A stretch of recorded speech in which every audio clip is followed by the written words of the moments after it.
This is our latest product, BL12. It has 3 unlocking ways.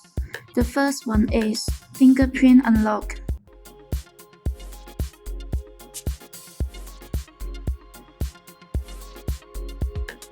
The second one is F unlock.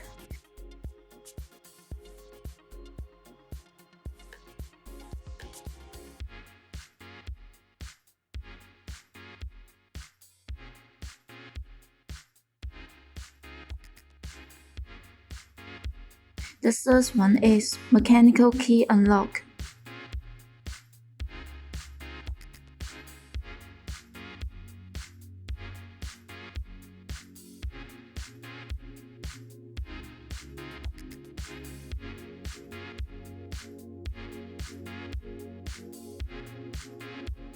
If someone needs to open your BL lock in an emergency, but you are not nearby, using remote authorization, the user opens the app to scan the code, and then sends an authorization application to the administrator.